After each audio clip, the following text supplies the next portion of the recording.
All right, welcome my friends to episode 668 of Extreme Health Radio. Thanks so much, guys, for being here. If you guys want to grab the show notes or anything that we talk about on today's show, everything will be available at extremehealthradio.com/668. So that's all you got to remember. Let me turn that down just a little bit so you can hear me. Hope you guys are having a great Friday wherever you are in the world listening to today's show. We have a great guest, return guest, Mr. Chris Wark, and we're going to talk about his journey through cancer. And, you know, it's interesting. We talk a lot about theory on the show, and there's a lot of different guests we have on talking about different ideas about cancer, different studies, and what works and what doesn't work. But what I love doing is talking to people who have actually gone through it and sharing their story again. And talking about what's working for him. And so this is going to be a really, really great show. We'll introduce him in just a second. We have a lot of cool shows. We broadcast live on Friday mornings at 10:45 a.m. Pacific time. Lots of cool guests coming up. Next week, we're going to have naturopathic doctor. Who is it going to be? We're going to talk about castor oil packs and the power of castor oil. Dr. Marisol Tahiro, naturopathic doctor. And then after that, we're going to have mineral expert Morley Robbins on the show, talking about immunometabolism and his work with copper, iron, and the ratios there. Then next Friday after that, we're going to have George Wiseman talking about Brown's gas and hydrogen. And then September, this is going to be a fun one. Dr. Seth Gerlach will be talking with him about the vaccine ingredients and what's in vaccines and just that specifically. We have never done a show. We've done lots of shows on vaccines, but never just the ingredients themselves, and talking about what they do to our bodies. So lots of cool stuff coming up. If you're new to the show, make sure to subscribe so you don't miss any of these shows coming out, and hopefully some of them can help you. All right, so today we have Mr. Chris Wark, and it's been 3 years since he's been on the show, back in 2017. And for those that don't know who he is, you should, because he's got an awesome story. When he was 26, he was diagnosed with Stage IIIc colon cancer. And we've gone through his story, but I think we may revisit it again because cancer is exploding in our industry or in our world like crazy. If you're born after 1960, I believe, man or woman, it's a 1 out of 2. It's a 50% chance that you'll be diagnosed at least at some point. Crazy, crazy numbers. And he's a husband, father, real estate investor, not so much these days, he said before the show, health coach, public speaker, the man behind the Square One Cancer Program, as well as a new book coming out pretty soon called Beat Cancer Daily, 365 Days of Inspiration, Encouragement, and Action Steps to Survive and Thrive. So I love having Chris on. He's such a cool guy. So Chris, thanks so much, my friend, for being on the show today. What's up, Justin? Good to be with you, man. And author of this book, Chris Beat Cancer. Plan for Healing Naturally, national bestseller. Yeah. This came out, after, about a year and a half ago. A year and a half ago. So this has been a really fun ride. So, watching that book take off and it being published in different languages, and it's really been really cool to see how many people are out there that are looking to take a holistic approach to health to help themselves heal and prevent cancer, and with the understanding that doctors have a limited toolkit that could be helpful, but there's a lot more that you can do to help yourself if you're willing to change your life. Mm-hmm. And let's not disparage doctors too much. I mean, you had surgery, right? And that's, Yep. Doctors these days are able to do extraordinary things. And here's something crazy. If anyone should be singing the praises of the medical allopathic industry, my mom was diagnosed with non-Hodgkin's lymphoma in 1995. And she had surgery, chemotherapy, radiation, full body radiation. I donated platelets. She had blood plasma treatment. She was in the City of Hope for, I think, 4 months, 2 different times for 4 months, where she was in the bubble, where you can't see the person. And she's had multiple cancers since then. She's done all conventional therapies. And that was 25 years ago. She's still alive. I mean, that's crazy. Isn't that just nuts? It's remarkable. Well, lymphomas, childhood leukemia, and testicular are the cancers that do respond best to traditional conventional therapy. Those are the cancers that they've actually made progress in improving survival significantly and treating and even curing in the short term, sometimes long term. Mm-hmm. So it's not a surprise to me because I've gone down the rabbit hole. Yeah. But it's the solid tumor cancers that really are the big challenge: breast, liver, lung, brain, colon, cervical, ovarian, bone cancers. Those type of cancers don't respond as well to chemotherapy. And by respond, I mean the cure rates and the death rate has not changed much in over 50 years since the advent of chemotherapy. Really, it's been almost 70 years. Wow. And that's the real frontier. And it's also why immunotherapy is, the next wave of cancer treatment. All the drug companies are pouring millions of dollars, even billions, into immunotherapy research because they know that chemo is not the answer. They're not going to come up with a chemo that's going to cure cancer. They've figured out we've got to empower the immune system. We've got to harness the body's own ability, empower the body to heal itself. And that's the goal of immunotherapy. And so they're headed in the right direction for sure. But the patients have to understand that there's so much in your life that contributes to disease that is directly related to your choices. Your choices matter, and you can make choices that promote health or promote disease. And every day you have, options.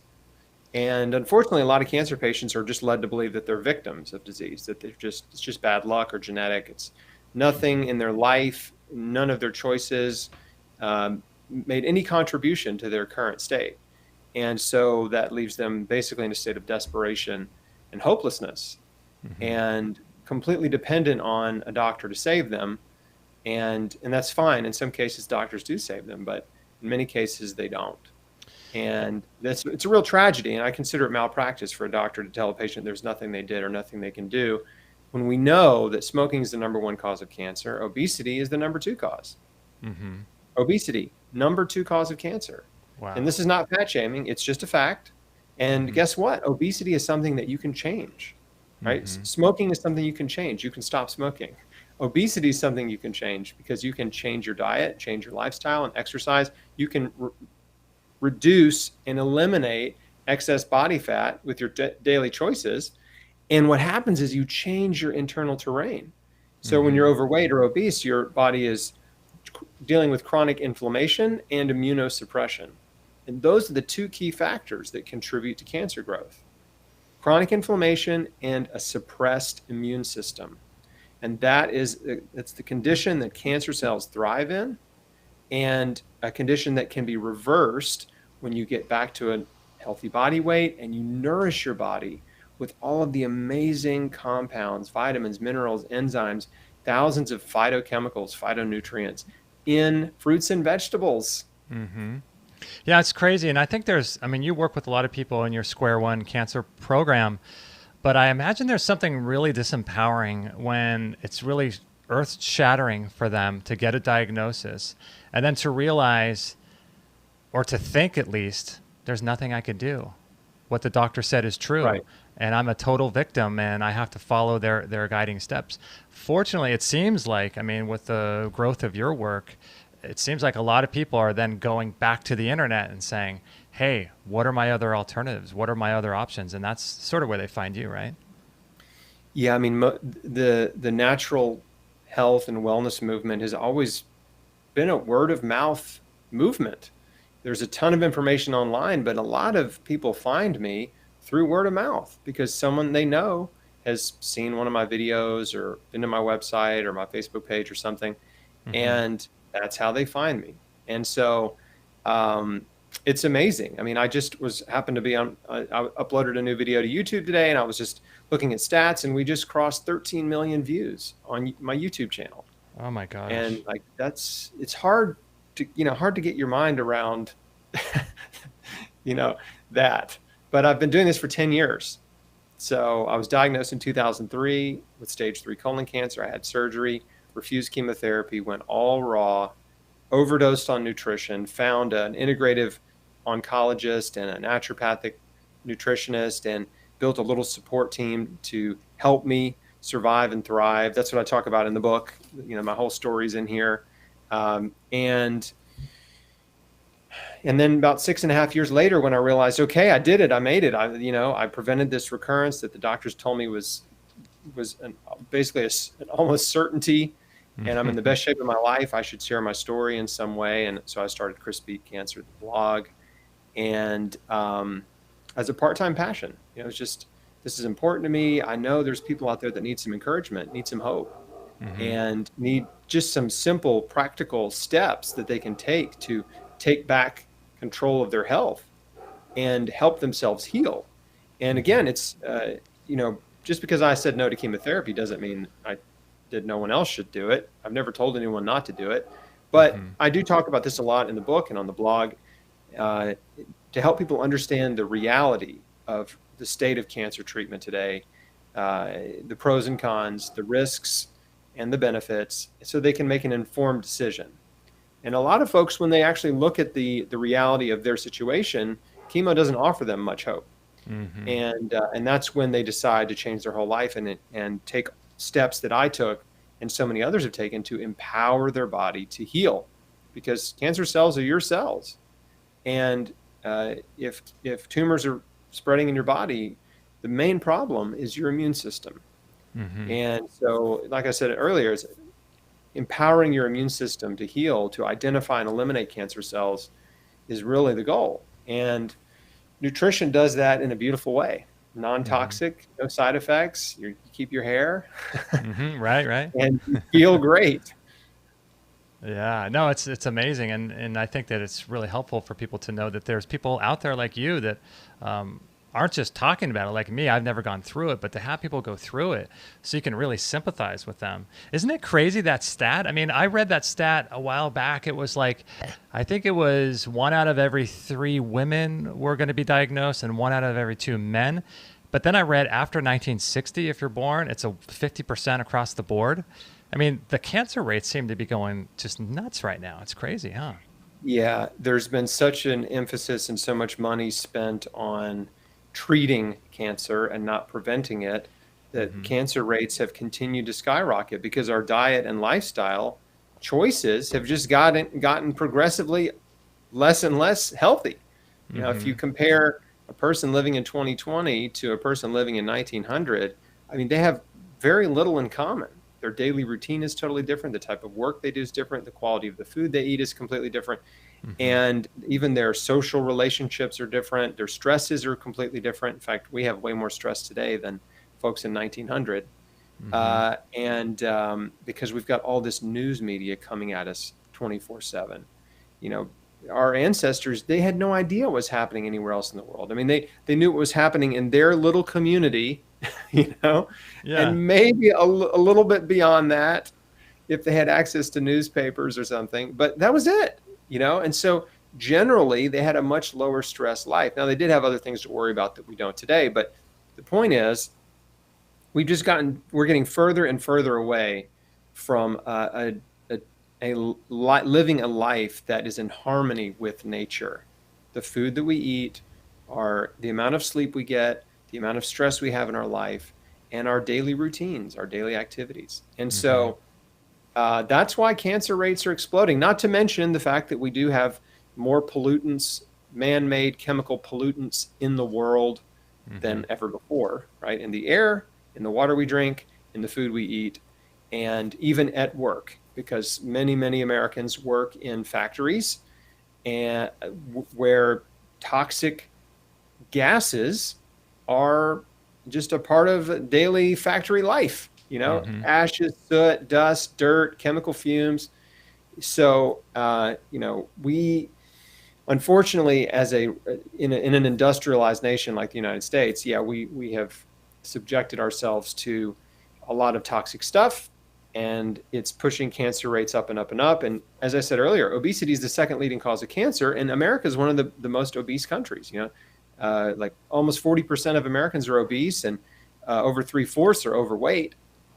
Wow. And so that right there is one of the biggest drivers of cancer, especially cancer in the future. And you're right. Yeah. 1 out of every 2 men. So half of men are predicted to get cancer. And then for a while they were saying 1 out of every 3 women, but now it's less than that, but not quite 1 out of 2. So it's in between, in between 1 and 2 and 1 and 3 women. So that should be alarming to someone who wants to prevent this disease, which is highly preventable.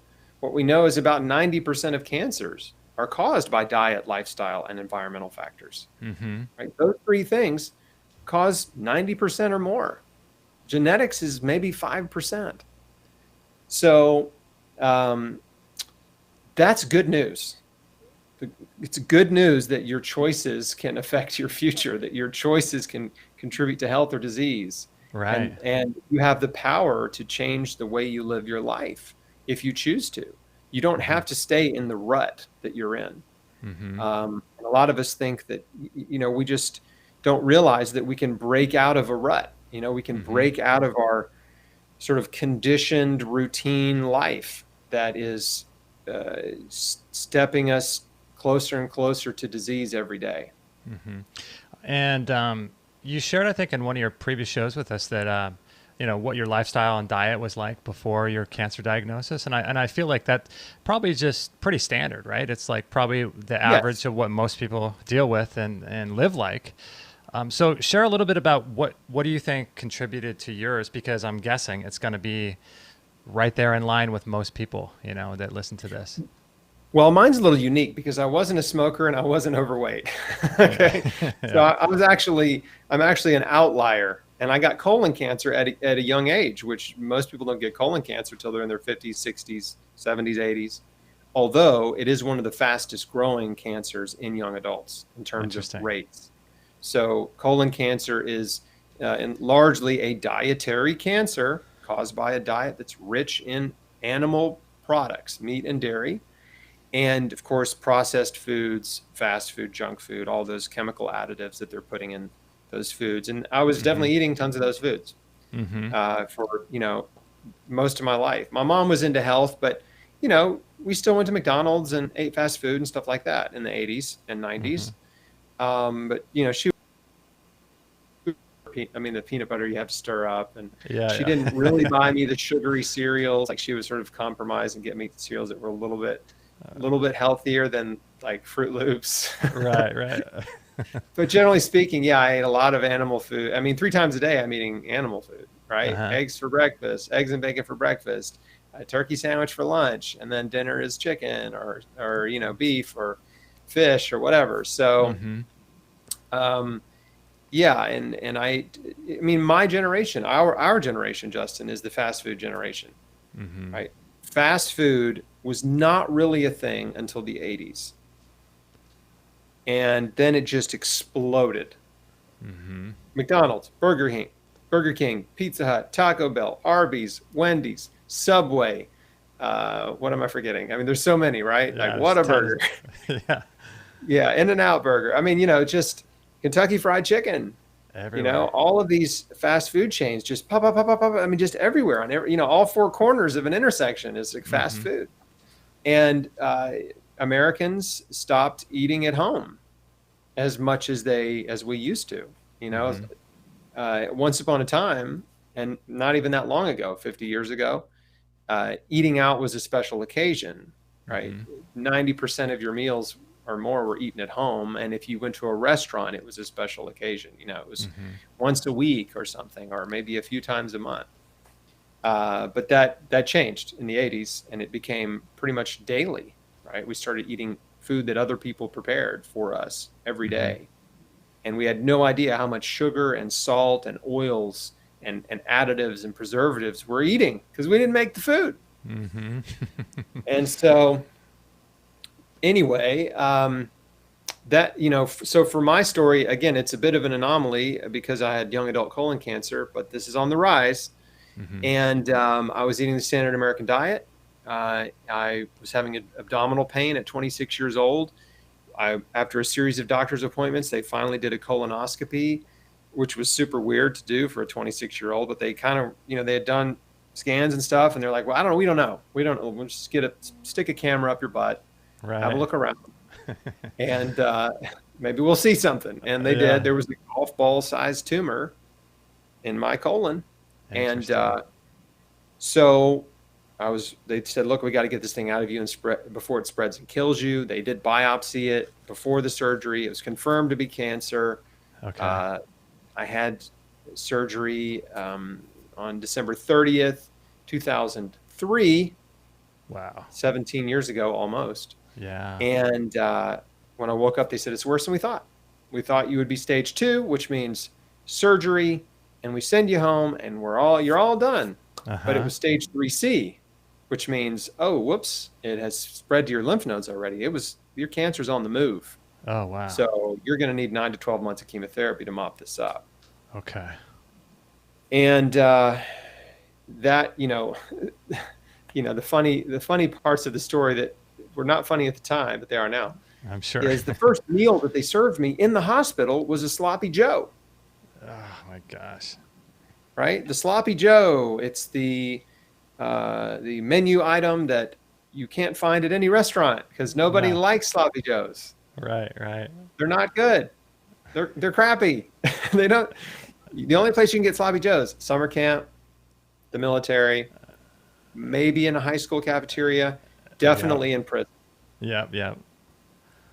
And yeah, I mean, that's the first meal they gave me after cutting out a third of my large intestine for cancer.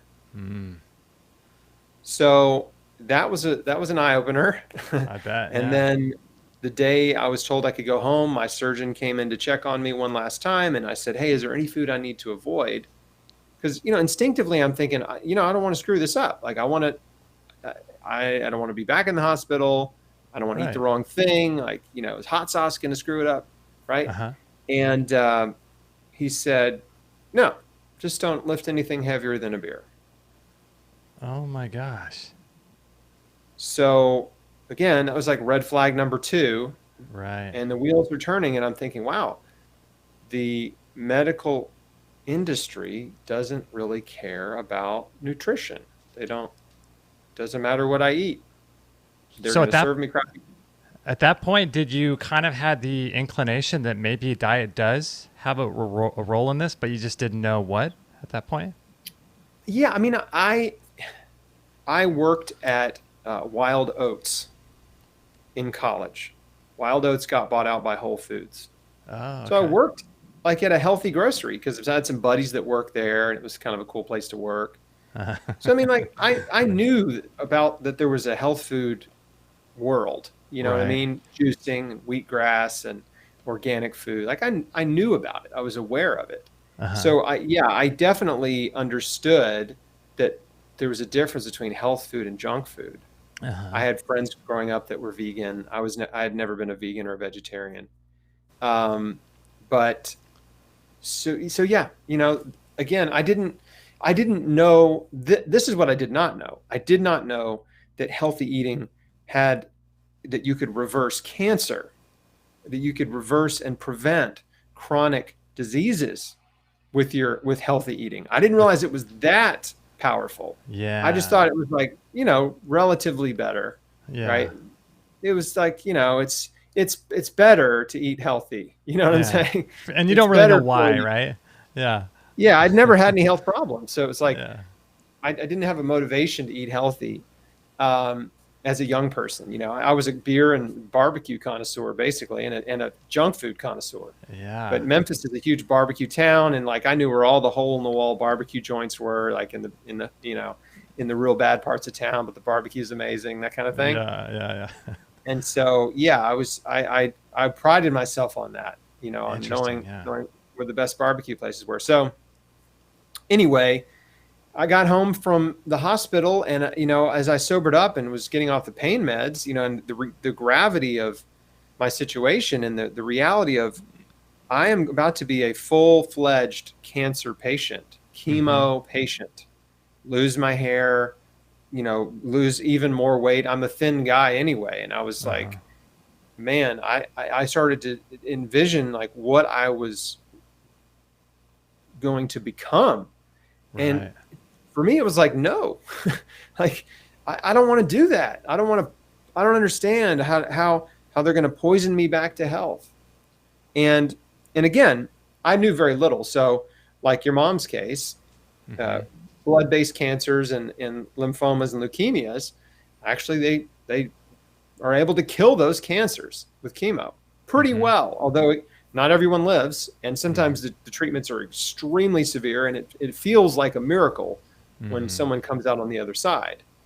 But anyway, I wanted to do something, I just didn't know what to do, but it didn't feel right. My instincts, my intuition, were just telling me like, this is not for you. And so I prayed about it, and my wife and I prayed, and I was like, God, if there's another way, just show me. Like, I don't know what to do. And 2 days later, I got a book that was written by a man who had healed his colon cancer without surgery with a radical diet change. He converted to a raw food diet. And I started reading it, and I was like, whoa, this is amazing. This guy, he just started eating raw fruits and vegetables only, right? And juicing tons of carrot juice. And within a year, his body had healed. And I just thought, this is amazing. And it was just that one story was enough of a spark, gave me enough courage to step out in faith and step out into the unknown and take massive action to radically change my life. So overnight, I mean, it was just like that. I converted to a raw food diet. So I'm like going to Whole Foods, going to the produce department, loading up the cart with vegetables and fruit. And this is what I'm eating now. And I'll figure it out. Was that the Maker's Diet that showed up on your doorstep? No. It wasn't. Okay. This was George Malcolmus. Yeah. Hallelujah Acres. You remember him? That's what it was. Yeah, I do. Okay. So yeah, you said that like an uncle sent you that or something, right? Friend of my dad's. A friend of your dad's. Okay. Interesting. Yeah, friend of my dad who lived in Alaska. I'm in Tennessee. Wow. But yeah, he was a friend and a business colleague of my dad and a client of my dad's. And he just, I really am so thankful that he was bold enough to send me a controversial book. Yeah. Really. I mean, a book about healing cancer with nutrition is pretty controversial. And but as I read it, it just made so much sense to me. It made so much sense. And a lot of the things I've been talking about now were things I just was starting to learn back then, which is that our modern processed food diet has caused most of our diseases, cancer, heart disease, diabetes. Most of it's caused by our choices. Again, our diet, our lifestyle choices, which is smoking, drinking, not exercising, and stress, and environmental factors like pollution and stuff. So, Chris, isn't it amazing how like one single book can make such a difference? Like, especially with you, because you were in this sort of pivotal time in your life. For me, it was the book Fit for Life when I read that by Harvey Diamond. I think I read that. A friend gave me that in 2003, I think it was. And then I started learning, and I'm thinking, wow, you could prevent cancer. And then I started thinking, because my mom had just had it, sort of gone through it. And then I started thinking, like, what are they doing all this chemo for if you could just heal it naturally? And then the wheels start going, and you go down rabbit trails, and you learn about the industry. And it's just all caused by one book. It's pretty cool, isn't it? It's true. One book can really change your life. And that's why I wrote the book I wrote, because I've learned so much since then. And I went from book to book to book to book. And what I found was I found a lot of claims in, from natural health experts and cancer survivors, but I didn't find a lot of science. And that was concerning because when I started the blog and started sharing my story in 2010, I realized, well, wait a second, I'm making claims, right? I'm making claims that nutrition can prevent and heal disease. Am I wrong about this? Right? Was I just lucky? And I dove into nutritional science, and it was like the most fascinating journey of discovery to realize there are hundreds of thousands of published studies on nutrition, and especially for anti-cancer nutrition. The anti-cancer compounds in every fruit and vegetable have been studied, and they continue to be studied, including herbs and nuts and seeds and spices. Like, it's incredible how much anti-cancer potential comes from nature. And so that's what really got me excited. And as I just read and researched more and more and more and started writing articles about these discoveries and connecting the dots and understanding how and why what I did helped me survive, I realized, like, I need to write a book. I need to tell my story because I know it'll encourage people. But B, I need to pull this science together so people can understand the way the pharmaceutical and cancer industry works, and B, so they can understand the way nutrition works to help your body heal and prevent cancer. So that's what Chris Beat Cancer, the book's about. And it took me 8 years. So 8 years after I started the blog, Wow. 2018 is when that book came out. So it was a lot of research, man. It wasn't just like, oh, I healed cancer, and the next year, like, here's my book. Yeah. Like, no. Wow. Yeah, it was 8 years after I started the blog, which was 6.5 years after my diagnosis. So, Wow. it's like 14 years later that, Wow. I birthed this book. And anyone who reads it will understand how dense the research is, the nutritional science and cancer industry research. It'll blow your mind. You'll love it. Mm-hmm. This is almost a money back guarantee, but if you buy it on Amazon and you hate it, you can always turn around and resell it on Amazon. Yeah, there you go.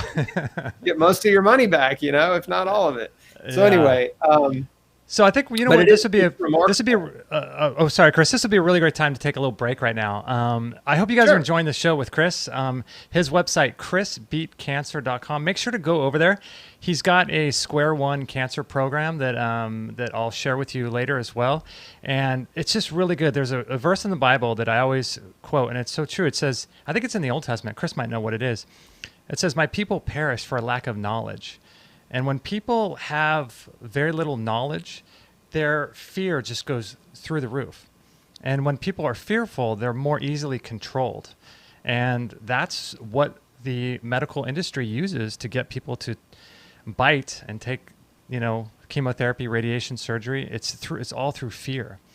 And so this is why it's really important to learn about natural treatments, really important to learn about how to protect yourself and how to prevent these diseases, and they can all be prevented. And so one of the things I like to do, here's a little clip from Dr. Judy Mikovits, who was on our show a while back, and she's talking about rebounding. And rebounding, I know Chris was big into that. He probably still is, but that's jumping up and down on a little mini trampoline. And it's one of the most anti-cancer things you can do because it helps stimulate the lymphatic system of your body. And your lymph system is a powerful detoxification system. That's why I always, if you go to a doctor and you say, I got a cold or flu, let's always check your lymph nodes and your armpits and your neck, to see if they're swollen, because that's the first place it's going to show up. And so here's Dr. Judy talking about the benefits of jumping up and down on these little mini Jane Fonda-esque mini trampolines. Check this out. And let's think about the simplest thing. I used to do one of those rebounders for exercise back in the 80s and things like that. And it's a wonderful way to move your lymphatics, because a lot of these toxins simply clog up the highways. Think about LA. That's why I take the train, because you can't get there from here. There's so much road construction, narrowing down to 3 lanes here and there. That blocks it all up. That's with the lymphatics. That's with the blood. That's why we see all this swelling and inflammation. And then all of these toxins are talking to the cells that say, I have to go repair. And overdoing repair causes cancers, because you need to turn that off. Yeah, and so if you guys are watching on video, this is our little store here, biochargeme.com. And the one that we recommend and the one that we use is called the Bellicon, and for a lot of different reasons. One is they're portable, they're durable, and the legs fold on them so you can store underneath your bed. What I love about it is that they're silent, so you can do it while your kids are sleeping or while your husband or wife is sleeping. You can store underneath the bed. If you're worried about balance, you can order additional attachments like little rails to hold on to. One of the best things you could do for your health, it's a longevity exercise, because it helps open and close those millions of one-way valves that you have in your lymphatic system, and that's where our toxins get stored. And so doing something like jumping up and down every day on a rebounder, I do about 30 minutes. I do it in the sun with as much skin exposure as possible to get those biophotons from the sun, from God's creation, onto my body, and that's extremely anti-cancer as well. And so jumping up and down on these things is just an incredible thing to do as a health practice. So if you go to biochargeme.com and look under fitness, you'll see the Bellicon Rebounder.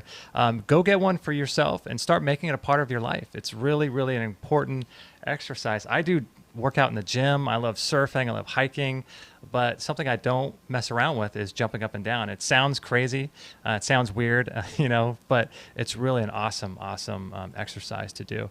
And then something else that I want to share with you too is aloe vera, the power of aloe vera. And I know that Chris talks about this as well, aloe vera and the gel of aloe vera. And listen to Dr. Donnie Wilson, and I'll share some things afterwards about the power of this medicinal plant. And then I encourage, we can talk more about this.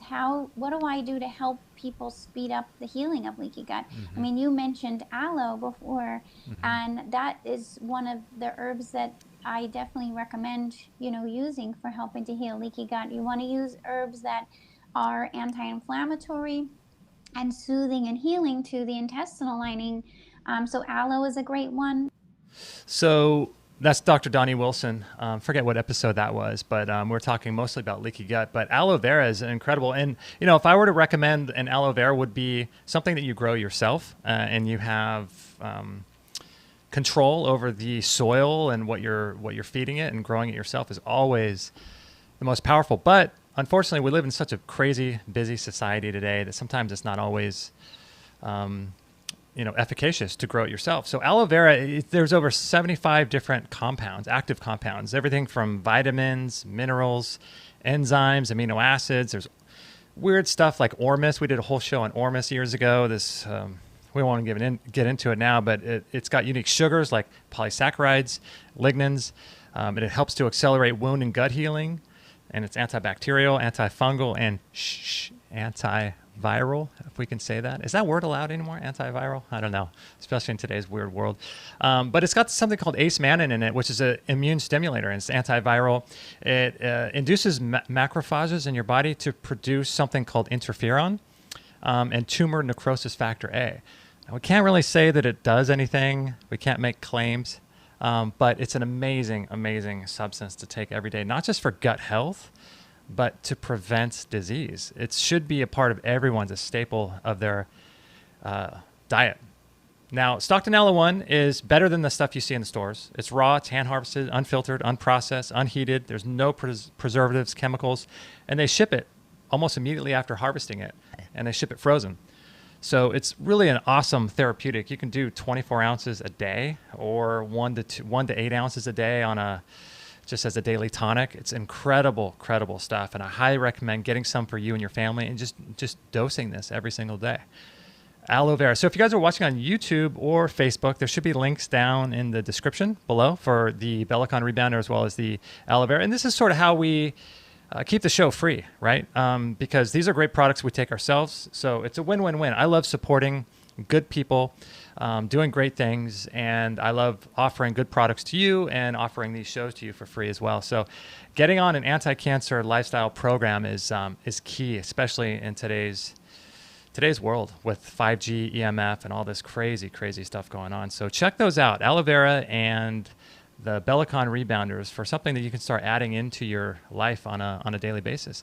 All right, my friends, so this is episode 668. We'll put all the show links for everything at extremehealthradio.com/668. We'll be right back with Chris Wark from Crispy Cancer. You're listening to Extreme Health Radio, and I hope you're enjoying this show. Please share it with your friends by tagging at Extreme Health Radio on Instagram. Stay tuned for new shows weekly.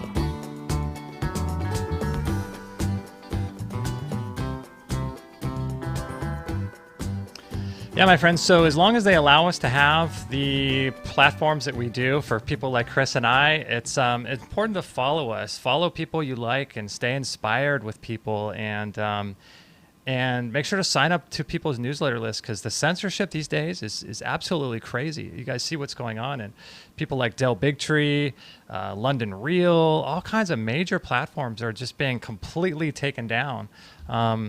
And so it's really important for you to sign up to people's newsletter list, because we're all sort of scrambling for as long as we can to figure out how to disseminate this information. Because like we're talking about before, my people perish for lack of knowledge, and they're trying to keep this knowledge from you. And Chris, I got to ask you, are you seeing any censorship? Are you seeing any kind of weird things happening on your YouTube channel? Because you're teaching people how to prevent cancer, and that's a major thing. Yeah, I mean, I definitely have. I was Before I get into that, though, I was just thinking about the fact that this is episode 668. I'm glad it's not episode 666.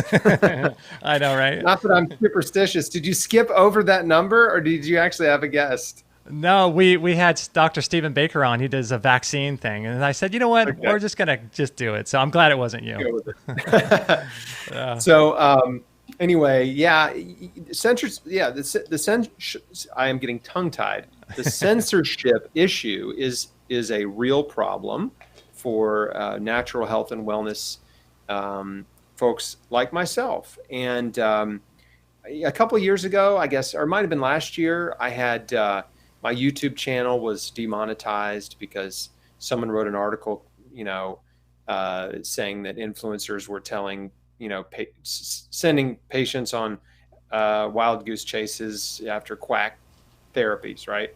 And so a reporter basically reached out to YouTube and said, why are you letting this crispy cancer guy, why are there advertisements on his channel promoting quackery? So they turned off my ad revenue. It wasn't very much anyway, so I didn't miss it. It was fine.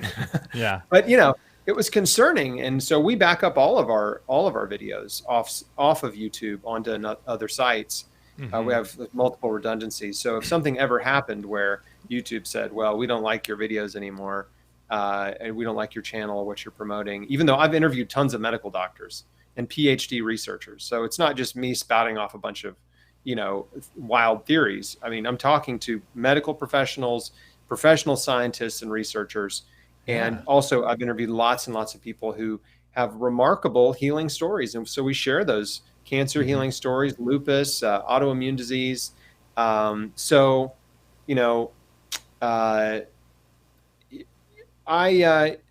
try to stay, I just try to stay on the side of science. There's so much nutritional science to share. And there's so much evidence on healing and prevention if you take a holistic approach to health. Mm-hmm. So anyway, I have definitely seen others that have had their Facebook page deleted, YouTube channel shut down. I was kicked off of Pinterest. I don't even go on Pinterest. I had a Pinterest page.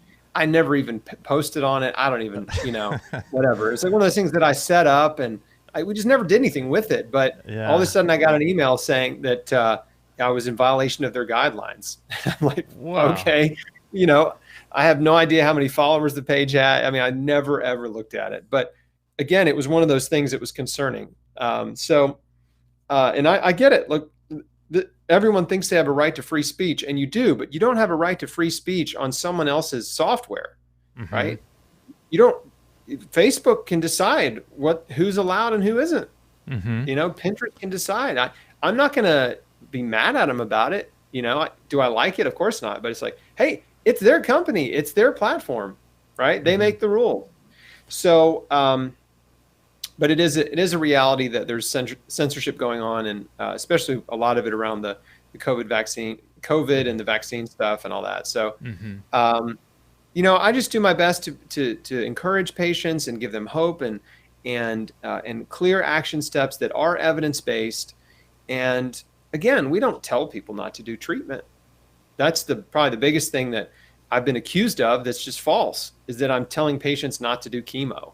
It's just not true. I didn't do it. I made a personal choice, but everyone has to make their own choice in life. We all have to make our own choices, and we all have to live and deal with the consequences of those choices. And so the sad thing is what we talked about earlier, is that so many patients are rushed into treatment out of fear, and they do perish for lack of knowledge. They absolutely do perish because they have no idea, they have no knowledge about their disease, about what caused it, about what can help them heal, about what the treatments are going to actually do to their body, about the short-term and long-term side effects of treatments. And so they are completely ignorant, and they blindly go into treatment with their fingers crossed, right? Hoping for the best, saying their prayers, and hoping for the best. When, we now live in an information age where if a person wants to learn, there's so much available to them. And again, I'm plugging the book here. I mean, this is the book. It's been so cool. So many people have not only bought this book that made it a national bestseller, Wall Street Journal, USA Today, Publishers Weekly, Amazon, but not just for themselves, but they bought it and gave it to people they cared about. And that really makes me feel good, because I've gotten so many messages from people saying, someone gave me your book and it changed my life or whatever. So it saved my life. I mean, that's a powerful, that is a powerful thing and it's addictive. I want to keep getting that kind of feedback, so I keep going. Yeah. No, it's cool. I mean, there's that quote from, I think David Wolf said this years ago, the only disease is a closed mind, and it's so interesting, right? Because people that are just closed-minded, your options immediately just shrink. Like, you might have 100 options, but now you're down to 2, chemotherapy, radiation. And that really applies to everything. But I mean, that's that quote is so apropos, isn't it? The only disease is a closed mind.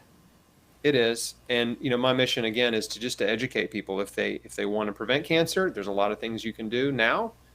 You can change the way you live your life, change the food that you eat, and embrace health and fitness and a low stress life and faith. I mean, I'm a Christian, and my faith journey was a huge part of the process. I talk about it in great detail in the book and in my course, which is called Square One, which you mentioned, by the way. Thank you. We have an intensive course and a private support group for cancer patients and anybody who's really serious about prevention. And that is a 10-module video series. It's each module is about an hour long. So it's about 10 hours of teaching and training from me on radical life change, just step by step, how to change every aspect of your life and create a life that is conducive to health and healing. And in very practical and simple ways. So we put that online for free. It's a paid program, but periodically we put it online for free and do free screenings. And so this year we've done 2 free screenings. The third one is coming up in September. It starts on September 12th. So anyone who wants to go through my course, the Square One Cancer Coaching Program, can go through the whole course for free over 10 days.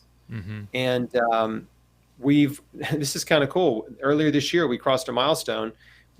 Over 1 million people have been given free access to my coaching program since it launched in 2017. That's incredible. 1 million people.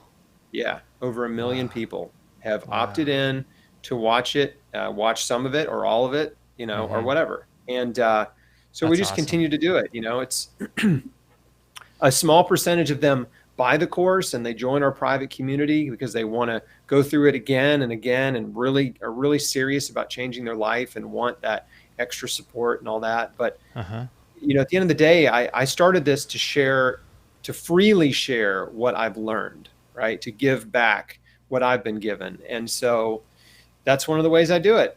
Aside from having a website with tons of free content, no ads. Yeah, that's so cool. What's crazy is unfortunately the problem for a lot of people is when they just go about living their life like you did and like most people do. They just kind of are busy with everything else and they're relatively healthy. And then all of a sudden they get some diagnosis and then all of a sudden their whole world changes. So for me, it's about prevention, right? It's about living and learning what causes these diseases to happen. And instead of having to make a rush decision, and at that time, doctors are always like, okay, you got to make it. It's Friday. You got to be in chemo by Monday. So you got to make a decision over the weekend. Talk about a little bit about that stress doctors try to put on you. It's pretty crazy. I mean, that is the MO of oncology. It's rushing patients into treatment as fast as possible. And from a business perspective, they know. Here's the other interesting thing that, serendipitous, but my mom worked in an oncology office before I was diagnosed with cancer for a few years. And her job was to get patients scheduled for their treatments. No, after the consultation, they come out, and her job was to get them on the calendar. Okay, when do you want to come in? Here's when we have open for you. Come in for your treatment or your next treatment or your first treatment, whatever. And so, they understand that if they don't get them scheduled right away, then there's there's some percentage likelihood that they would lose them as a patient, right? Mm-hmm. That they would maybe go somewhere else, get a second opinion, right? And doctors need patients for income, right? That's how they make money, with a steady flow of patients. And you don't want a patient that just comes one time, right? You want a patient that comes for multiple treatments, right? They become your patient and you see them dozens and dozens of times. And so, again, this is not to demonize doctors. I'm just saying this is the way medicine, that's the way economically medical treatment works, and cancer treatment works. So, so unfortunately, fear is the strongest motivator there is. And so doctors deliberately, in some cases, in other cases unintentionally, project fear onto their patients to get them to take action. And that's what they did to me. They used fear to try to manipulate me and motivate me to do chemotherapy. And it was very, very powerful and distressing. And it was one of the hardest things I've ever had to do, was actually saying no to chemotherapy, because there was so much pressure from doctors, from family members. I mean, almost everybody around me at that time was like, you have to do exactly what the doctor says. You know, thank God you were 26 and not 17, right? Yeah. And, you know, I'm right. But my mom, again, having the experience that she had working in an oncologist's office and being this is the other, it's kind of miraculous thing too, is she had been into health for, decades, and shopped at little hole in the wall health food stores before health food stores became, Whole Foods and big chains. And she had amassed this giant library of books on health and alternative cancer therapies and natural therapies and herbs and raw food. And she had this huge library of books. Wow. It was insane. And once I got interested, I realized she had already had every book I wanted to read. It was crazy. Wow. I mean, I had books by Pablo Areola. I had, of course, the Kevin Trudeau Natural Cures book. Yeah. I mean, she had Suzanne Summers' books, The Cure for All Cancers, Hulda Clark. She had every book Paul Bragg wrote, pretty much. She had the first book on rebounding by Al Carter. I mean, it was just crazy. And I've got a lot of these books on my bookshelf now. I'm looking at, The Key to Good Health, Vitamin C by Fred Klenner, Dr. Fred Klenner, The Grape Cure, Joanna Brandt, A Cancer Battle Plan. So, I mean, it was absolutely miraculous to me that, she had this really voracious desire to learn about health and healing and nutrition, and even healing cancer, but she'd never had cancer. Nobody in our family had cancer, and then I got cancer, and it was like, boom, here's your library of anti-cancer and cancer healing materials. Like, that's crazy. Amazing. What's so cool though is, in a weird way, like, this kind of happens and it causes someone to really wake up and start thinking about God and start thinking about their own spiritual path and start thinking about and taking sort of stock of their entire life and saying, okay, now I got to start questioning everything and looking into things and personal growth opportunities and all these types of things. Like, it really is a transform. I mean, you would be a totally different person had you never gone through that, right? And look at all the lives you've changed. Oh man, I would be, I was on a totally different track. I mean, I was a musician, playing guitar and singing, writing songs, like making plans to tour. And I'd been doing that for years, since high school, been, a pretty serious musician. And I was also investing in real estate and had some rental property and flipping houses. I was a very ambitious young dude. Yeah. And, really, really driven to make something of myself and prove myself to the world, which is really rooted in insecurity, it's just trying to prove that I'm special, and I'm, you're trying to elevate yourself above the pack. You know what I mean? Like, I'm not average. I'm not normal. I'm above average. Look at me, And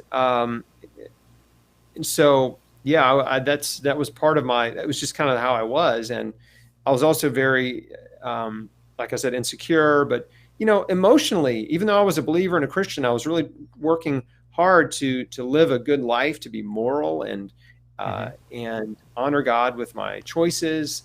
I was still, struggled a lot with just those negative emotions, jealousy and envy and pride and selfishness. So cancer was a hard reset, and it made me step back and really evaluate who I was, my thought life, my emotional life, my spiritual life, and not to mention all the physical choices that I was making that were either leading toward health or disease. So, this is the kind of things that we talk about in the book, and then go into, even more detail in my course to help people understand that there's no miracle cure. There's not a magic bullet or a special supplement, lotion, or potion to cure cancer, but your body created it, and your body can heal it if it's given the proper nutrients and care. That is my message. And it is a comprehensive approach. Holistic health involves the whole package, right? Body, mind, soul. You have to address every aspect of your health. And a lot of folks get in, they just try to do one thing, right? They do a therapy they think, if I just kill the cancer cells with this treatment, then I'll be okay, right? That's not enough, right? You have to change your environment, make your body in a place where cancer can't thrive. And that requires more work. And probably the most offensive thing I've ever said, and will continue to say, is that chemo is easy. The reason I say chemo is easy is because chemotherapy does not require you to change anything about your life, right? I'm not saying that it's easy physically, right? There's suffering involved. It's toxic. It's poison. It's awful to go through that, but it's easy up here, mentally, emotionally. It's very easy to just show up for chemo and go back and not address who you are as a person, to not be willing to give up your bad habits, to forgive the people who've hurt you, to let go of bitterness and resentment. Chemo doesn't require any of that of you, but health and healing does. And so those are the things that I encourage people to do. Hey, you want to do chemo? Great. But there's a lot more work you got to do, and healing happens at home. And so here's how you take care of yourself and help your body heal at home, whether you're doing chemo or not. So I'm thinking about just the people that maybe have had cancer in their life and they're currently over it, or I'm thinking about people that maybe were just recently diagnosed and kind of getting into all this, and maybe they stumble across this video. I'm thinking about people maybe who have had chemo, but they want to stop, or we can't tell people not to do chemo, but what I'm trying to figure out is, what can we say to cancer patients or people, what's inside square one that would be really beneficial for people to start looking at and going through, and what's there for people? Each module it kind of covers a different topic. So the first module is about mindset and attitude, and having just a broad brushstroke overview of the nature of cancer, why we're all getting cancer, what cancer really is and means to you in your life. The second module is even deeper on the causes. It's called Why We Get Cancer, right? Once you understand the causes, then you can identify them in your life, and you can connect those dots, and then you can start to eliminate the cancer causing stuff, right? You're like, oh crap, smoking causes cancer? I should stop smoking. Yeah. You know what I'm saying? Oh, there's certain foods that are known to cause cancer, like processed meat is a group 1 human carcinogen. That's the highest level of evidence, according to the World Health Organization. Bacon, hot dogs, ham, salami, sausage, pepperoni. Maybe you should stop eating that crap, because it's known to cause cancer at the same level of evidence as cigarettes. Red meat is a group 2 human carcinogen, which means it has a lot of evidence, not quite as much as group 1. So and on and on. There's a whole lot more there. But so that's module 2. Module 3 and 4 is all about anti-cancer nutrition, exactly what to eat, what not to eat, and why. Then there's a module about exercise and rest, how to get the ideal amounts. There's a module about stress reduction and how important it is to empower your immune system, because if you're stressed, your immune system is suppressed. Module 7 is about spiritual healing and faith. Module 8 is about oh, sorry, I skipped one. Module 5 is detoxification. So it's all about detoxification. Module 8 is exercise and rest. Module 9 is about key anti-cancer supplementation that you could add to your protocol. And then module 10 is about testing and monitoring your progress. So that's what the course looks like. It just steps somebody through all of these, everything you need to know, everything you need to do to get started changing your life and promote health and healing. So it's dense. And that is why a lot of people who watch the free screening do end up buying it, because they want to go through it again, and twice, 3 times. Like they want to really, they're like, okay, I watched it. Now I want to do it. You know what I'm saying? So that's the difference. That's so cool. That's so cool. And so just in wrapping up, I want to share with you, or with everyone, the new book. And I think you mentioned to me before that it's available for pre-order. Is that right? Yeah, it's true. I have a new book coming out October 27th. It is available for pre-order on Amazon. That book is called Beat Cancer Daily. And it's sort of a companion to Chris Beat Cancer, to this book. And there it is. And Beat Cancer Daily is a daily devotional. And, it's just, I've just had a burden for a long time to write a book that just gives daily encouragement. So it's like a daily reader. You read 1 page per day. And you can start, it's not like January through December. It's just day 1, day 2, day 3, because everybody starts their cancer journey at different times. And it's just daily encouragement, inspiration, action steps, how to deal with fear, how to ignite your faith, how to take care of your physical body, how to stay motivated, to stay on track. So it took me a while to put it together, to write it, because it's 365 pages. But now it's done, and it will be in the world in about 2.5 months. So I'm really excited about that book. Published by Hay House. They published my first book. And so thanks for giving me the opportunity to talk about that too.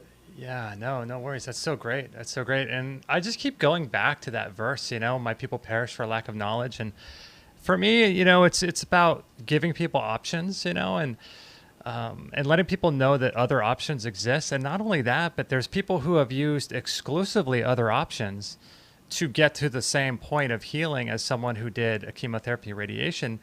And like you, I don't say don't do chemo, don't do radiation. My mom did all that, and she's still here 25 years later. It's just, I want people to know that they have other options. And there are contributing factors that people don't realize and don't know that are causing cancer. Like you're saying about smoking, #1 cause of cancer. I mean, I don't know how you don't know that, but there might be people in the world who don't know that, who can then learn and look at the study that you share in Square One and say, okay, this is the reason I got to get rid of smoking now, options. Yep. Got to get the excess weight off. Got to get your body back into a state of optimal health, and not one that is, promoting disease. But it's tough. I get it. It's hard to break unhealthy habits because so many of us are under so much stress. And the way that we are coping with stress is through unhealthy diet and lifestyle choices. Smoking, hello, right? Alcohol, overeating. Those are major self-medicating behaviors. And so if you don't deal with the root causes of stress in your life, it's very difficult to stop those medication behaviors, right? And look, let's not forget, there's millions of Americans who are on prescription drugs, right? They're on painkillers and psychotropic, drugs for depression and anxiety and things like that. And again, because of underlying stress. And so a big component of this that I talk about in the book and I talk about in my course is removing stress from your life. And one of the biggest sources of stress is unforgiveness. If you're carrying bitterness and resentment toward people who have hurt you in life, that's called unforgiveness. And bitterness will poison you. It is poison. The longer you stay angry and bitter and resentful, the more damage those emotions do to your physical body. This is not woo-woo stuff. This is backed by science. Because when you are angry, when you're bitter, when you're resentful, your body produces chemicals that are toxic. And some of you are familiar with adrenaline and cortisol. Those are the stress hormones. And when those hormones are pumping, if you're in a dysfunctional or toxic relationship, toxic work environment, if you're carrying a lot of anger and bitterness and envy and resentment, all the negative emotions, if they're just constantly swirling in your mind, your mind sends signals to your body to produce adrenaline and cortisol when you're in a state of stress. And those hormones suppress your immune function and they promote inflammation. Remember what I said earlier about obesity doing that? Well, so does stress. So stress will put you in a state of inflammation and immunosuppression, which is a cancer promoting physical state. So forgiveness is huge. And I just want to encourage everybody watching and listening to forgive. Make a decision to be a person who forgives. Forgive every person who's ever hurt you in life by name. Doesn't matter what they did, how bad it was. It was terrible. I understand. Maybe it was unforgivable, but you have to forgive them because forgiveness is not for them. It's for you. Forgiveness frees you from a prison of pain. Forgiveness heals your heart. You cannot heal your heart. If you have a sick and damaged and bruised and battered heart, you're going to have a sick body. The only way to heal a sick heart is through forgiveness. That's where you let it go and you say, God, you know what they did. You know how I feel about it, but I'm choosing to forgive them. I'm letting it go and I'm giving it to you. They're all yours. Nice. That's it. I'm not going to carry it anymore. I forgive them. Doesn't mean you have to be friends. Doesn't mean you have to talk to them. Doesn't mean you have to do anything else, right? You don't have to do a single other thing other than make this decision, right, between you and God to forgive that person and let them go. And if the feelings start to creep in a day or a week or a month, you just have to catch yourself and be like, no, I'm not going to entertain this anger and this bitterness. I'm not going to let it creep back in. I forgave them, right? I forgave them. I made the choice. And by the way, forgiveness is a choice for life. It's a decision for life. That's what you're doing when you forgive. You're saying, I'm not going to hold this against them ever again for the rest of my life. I release them. And by the way, you know, what goes around comes around, right? We all understand sowing and reaping, karma. So you can rest assured that the person that is committing evil acts will get what's coming to them. You know, they will get it. So, you know, if that makes you feel a little better, good, right? Yeah. But you have to release them and let them go, because otherwise it will just poison you. It will make you unhappy. You will continue and become more and more and more angry and bitter and resentful and unhappy throughout the course of your life until disease is manifests. And guess what? Then you're even more unhappy because now you're sick too. Yeah. So for a lot of people, cancer is a wake-up call to forgive, right? To let go of the bitterness and anger and resentments toward people in the past who've hurt them. We all have those people, right? Humans hurt each other physically, mentally, emotionally. It's part of human nature. It's sin. And but you know, you look at Jesus, and his entire ministry was about forgiveness of sin. It's about reconciling us to God, who loves us and wants a relationship with us. And, you know, he talks about forgiveness a lot in his ministry. And I could spend a lot more time talking about all those instances. But, you know, I think the most important moment is when Jesus is on the cross and he says, Father, forgive them, for they know not what they do. And he made a decision to forgive from the cross while he was suffering, while he was dying, while the people who crucified him were spectating, right? They were watching him die and eating popcorn. You know what I'm saying? Yeah. And making fun of him and jeering at him and taunting him. And he chose to forgive them in that moment, which is so incredibly powerful. And if Jesus can forgive the people who did that to him from the cross, then you can forgive anyone who has hurt you in life, because no one's hurt you that bad. No. Right. And believe me, I understand all the degrees of human suffering. So I understand it, but no one has nailed you to a cross and made fun of you as you died, right? Not if you're hearing this interview. Yeah. So I just want to encourage everybody, if you can swallow all the supplements in the world, do all the chemo, eat all the raw veggies, you can do all that stuff. But if you don't forgive the people who've hurt you, you probably won't get well. So that's how important forgiveness is. Wow. So cool. You shared that, man. Because if we can all look and think of people in our own life where this happened, and people have all been wrong. Like you said, human beings, this is just what we do. We just hurt other people. So let's take a couple quick questions, and then I want to be cognizant of your time. One here is from Dr. Ace Harden. We kind of covered this a little bit, but maybe Dr. Ace came in a little bit late. I'm not sure. He says, did he have any signs or symptoms of the cancer prior to the colonoscopy, and how did his body respond to the cancer? You kind of covered that a little bit, right, Chris? Yeah, the symptoms were I had abdominal pain. I had dark poop, like, dark stool. That's a symptom of intestinal bleeding. So almost like very dark brown, black type stool. And then, just random pain that would come and go as food moved past the tumor. It would agitate it, and I would just have this weird, kind of strange pain. Okay. Yeah, I know we have some other questions. I can't see them here. I think I missed them. Shoot. Oh, any thoughts on 5G? Gosh, there's a rabbit trail right there, right? Yeah, I mean, there's... I'll just say this. 5G is concerning for sure. I don't know what the rollout's going to be like, and there may be some technology like Starlink or whatever that might even surpass 5G, where it makes 5G irrelevant. I'm not an expert on 5G, but there's a ton of info out there that you can read and research. But it is concerning. I mean, putting mini cell phone transmitters and every 200 or 300 meters or something is not something I'm excited about.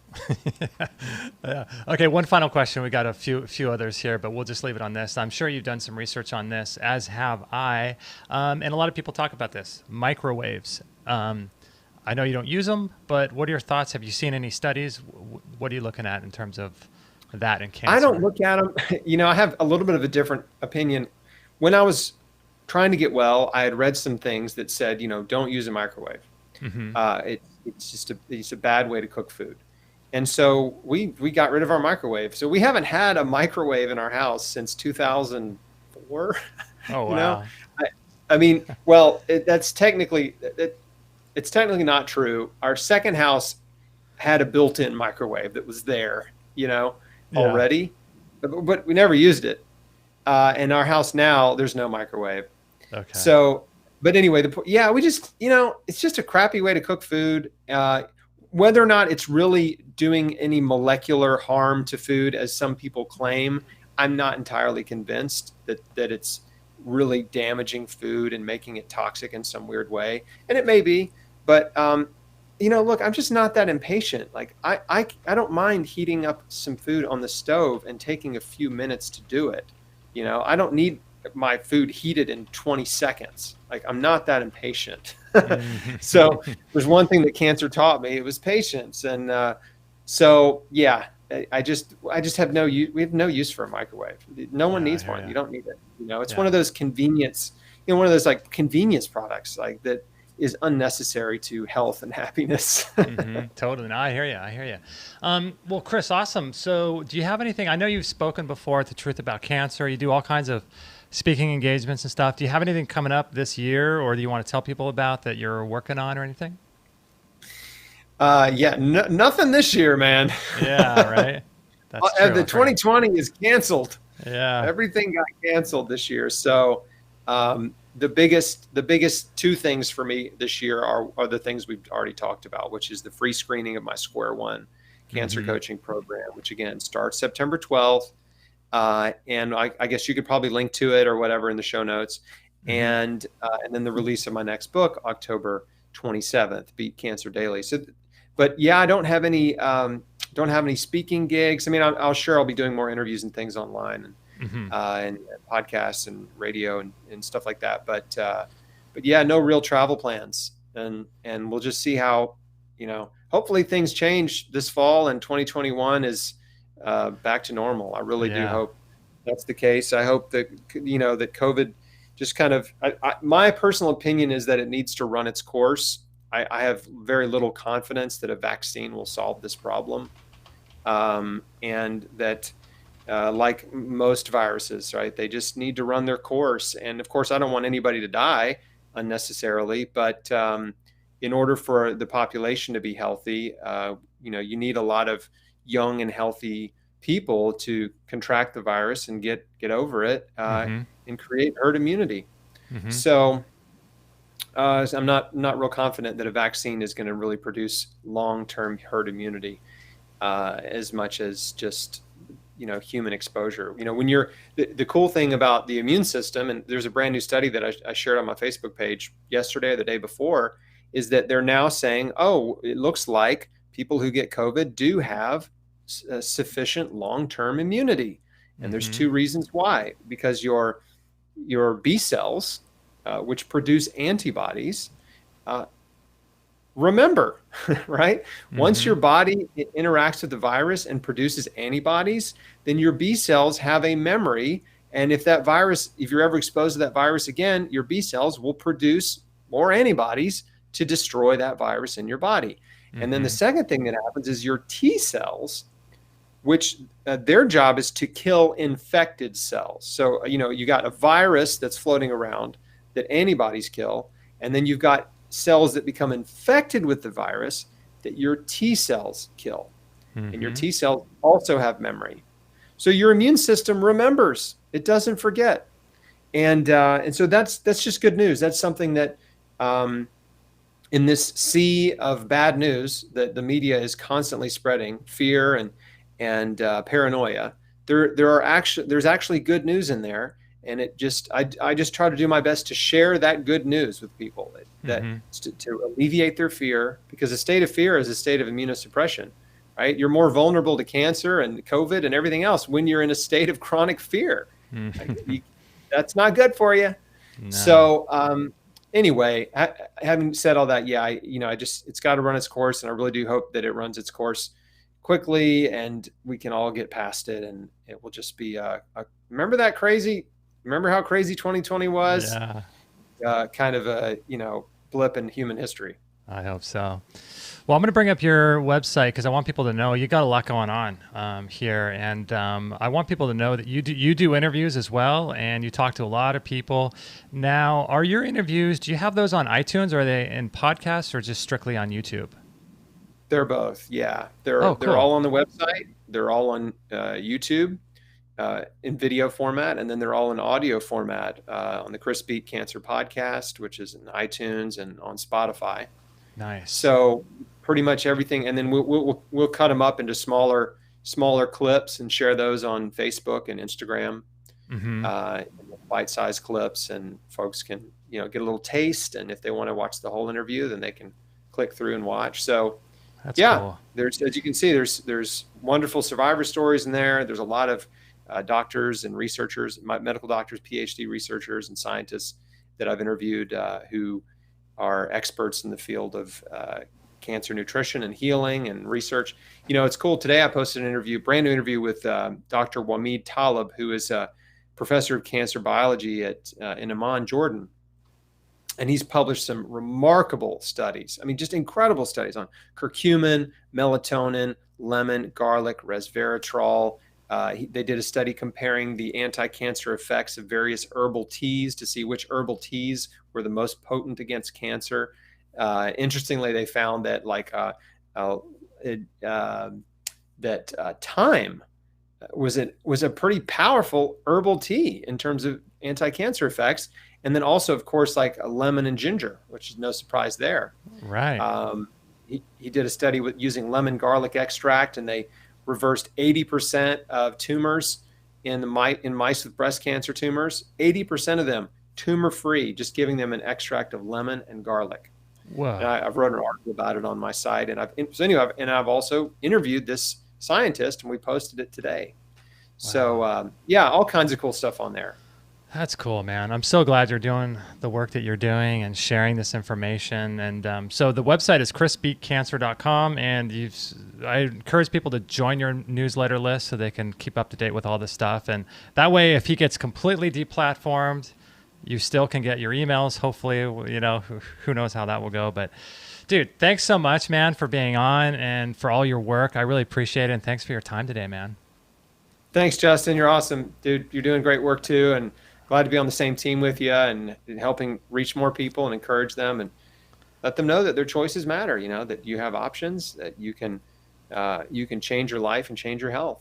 And the information's out there. If you're willing to take some action, you can get some incredible results. Yeah, do the work. All right, my friend, thanks so much. Let's keep in touch, and I'll support you no matter what you do. So just let me know if I can ever do anything for you. But dude, keep up the good work. And I appreciate it so much, man. Yes, sir. Thank you, Justin. All right, man. Have a good one. You too. Okay, bye. All right, guys. So there you go, Mr. Chris Wark. I hope you enjoyed that show. Please pass it on to a friend. I've got a lot of things I'd like to share with you. I took a little bit of notes during the show, and I want to talk with you guys about that. And you guys got some interesting comments that I'd like to comment on as well. So this is kind of the time of the show where we get to, it's kind of like when you're in a little group, if people and one friend goes away and then all the other friends gossip about that friend. It's kind of that time in the show. So we're not going to gossip about Chris. We love Chris. But I want to share a few ideas that I thought about during the show and some other resources that he was talking about at the end. I won't even get into it now, but I've got a few things to share with you, really, really important. So if you guys want to share this show, please do so. We would greatly appreciate it. Share it with your friends. Tag your friends. Let them know of the work that we're doing. And we're going to take a little break right now, and I want to come back and talk with you about some of these things that came up. But I want to share with you a specific, you probably see if you're on video, you can see I'm all lit up with red light. Here's Nathan Walls talking about red light therapy. This is kind of a long clip, so we're going to cut it off just after a little bit. But listen to what he says about red light therapy. Oh, wow. So it doesn't penetrate as deeply into bone, but if you have, fat or muscle, it penetrates pretty deeply into them. So blue light, it doesn't penetrate as deeply, but it's the highest energy frequency of light in the visible spectrum. And blue light is in the sun too. So blue light is not a bad thing in nature, because when you get blue light from the sun, it's balanced with these other colors of light. And red light is very regenerative. And that's why I'm sure you've had people on your show, Justin, that talk about photobiomodulation or low-level light therapy, using specific frequencies of red light to regenerate your skin or to speed up muscle recovery. It's very big in professional sports. It's big. A lot of vets are using it now too. I think I hear about more vets using it on animals than doctors using it on humans. But beauticians use it. It's really good for your skin. Some places women go to for, get a haircut, they'll put them in front of like a red light thing in their face because it's good for their skin too. Yeah, it'll also increase your testosterone production too. This might be TMI for some people, so cover your ears. But in the summer, sun rises right into my apartment, and I open my door and I'm buck naked in the morning for the sunrise. I'm doing my meditation. But that increases your testosterone for sure. So what he's talking about here is the red light therapy devices, and there's lots of them on the market. And I just wanted to tell you guys that we use the Joovv. There's lots of cool ones though. So start looking into red light therapy. The Joovv is awesome because it's basically a mitochondrial ATP production device, and it allows your body to hold on to more light. And light is what primarily affects our mitochondria, and our mitochondria produce ATP. That's the role of them. And you have anywhere from a few hundred to a few thousand mitochondria per cell. The brain and the heart stores mitochondria, as you can imagine, because we need our brain and heart so much more than other organs. And so it's really important, if you're looking at disease prevention, to get on a protocol to support your mitochondria and support ATP production in whatever way you can.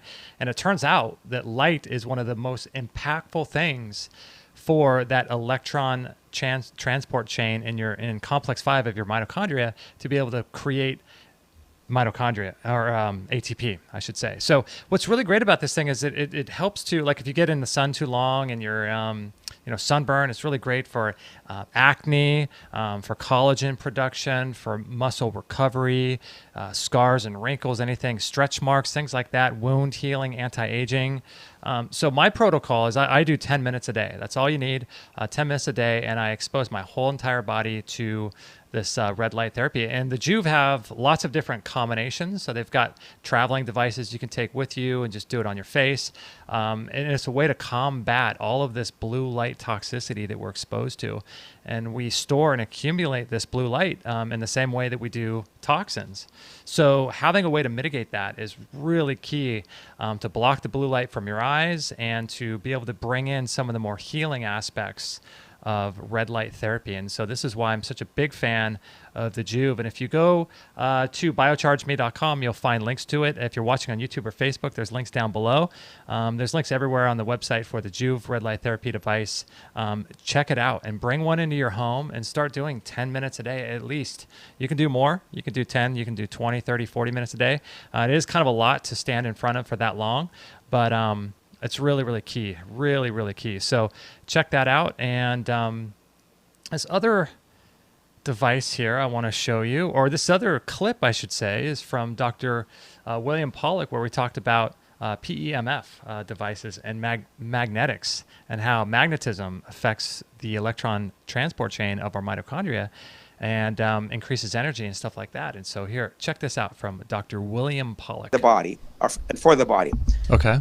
All the activity of the body, all those biochemical processes rely on the natural electromagnetic fields and electrical fields within the body itself. Okay. Magnetic fields drive chemical reactions. Okay. Chemical reactions interact with magnetic fields, so they go back and forth. Okay. Again, it's very dynamic. But because the magnetic field doesn't stay in the body doesn't have to process a magnetic field the way it processes a chemical or a food. Okay. Okay, and it's going all the way through. And as it goes through, it does a bunch of different things. And in the book, I actually have about 25 different mechanisms that I describe about how magnetic fields actually work in the body. Interesting. Okay.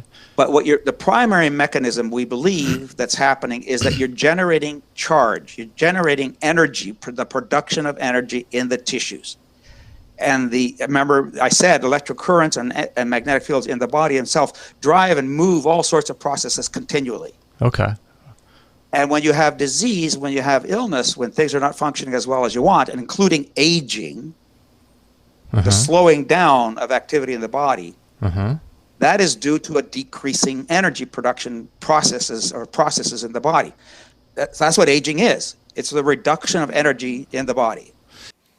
So really what it's about is supporting our mitochondria and supporting our body's ability to create energy. And there's lots of different ways to do that, part of which includes removing those things that Dr. Bergman calls stressors that prevent the default state of natural health. Like my friend Dr. Richard Massey says, the body's always healing. It's always trying to heal, but what you're doing is you're constantly, like if you're walking down the street, you're throwing things in front of it, a brick wall, some junk of some kind, and you have to climb over this stuff, and you're constantly putting things in front of your body that are causing it to not to be able to heal. And this is what's happening. And so this happens in the form of environmental stressors, toxins from foods, 5G, EMF. And so I always encourage people to focus on their environment. Like Chris was saying earlier, it's diet, lifestyle, and environment. These are the things that cause cancer. These are the things that cause aging, like Dr. Pollack was just saying. And so how do we change our environment? Well, one of the ways we can change our environment is to first look at our environment and say, okay, where do I spend the most time? Okay, we spend the most time probably in our work area and the bedroom, right? So, those areas where we spend the most time, let's optimize those. And what's cool about the Magnetico Sleep Pad is something that we use. We're going to be upgrading to the 20 Gauss model soon, which is 40 times the natural magnetism of the Earth, is that it's a passive way to remove stressors.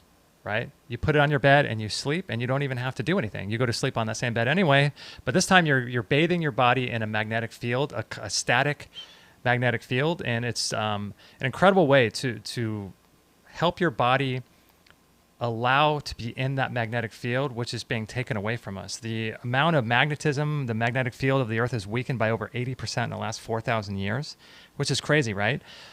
These things are really just amazing because it allows your body to bathe in that magnetic field. It's said that the Babylonian Empire, during that time, the magnetic field of the Earth was around 3 to 5 Gauss, but now it's less than 0.5. So we're losing magnetism of the Earth, and this is a way to restore that. And so it's just a great way to protect yourself from 5G as well. These things have 2,000 magnets in each pad, and like I said before, we're going to be upgrading to the 20 Gauss here pretty soon, hopefully soon. But magnetism's powerful. Dr. Robert O. Becker, he studied salamander in the 60s, and he was actually able to regrow limbs with positive, negative electro and magnetic stimulation. I mean, it's crazy, right? So this is really, really great stuff, and it's a passive way to improve your environment, especially getting an 8-hour treatment every night is the Magnetico Sleep Pad, and I highly recommend it. Great product, and it also helps. We didn't talk about detoxifying heavy metals, but there's a whole program for using the magnetic field that it produces along with some chelators to detoxify from heavy metals. So this is a great product. And if you're interested, there should be links down below if you're watching on YouTube or Facebook to the Magnetico Sleep Pad. And I think there's a discount there as well. We give discounts and discount codes whenever we can. I think it's a 10% discount. So check that out on Biocharge Me, or if you're listening on podcast version, it will be at extremehealthradio.com/668. And I hope you guys are enjoying the show. I've got quite a few things to share with you when I get back. So if you want to share the show, please do so with your friends on Instagram. Tag us or share us on Facebook. That would be really, really great. And that would be awesome. So we'll be right back right after this. Extreme Health Radio is your #1 resource for cutting-edge biohacks, news, and information about how to upgrade every area of your health. Subscribe to our newsletter so you don't miss a thing.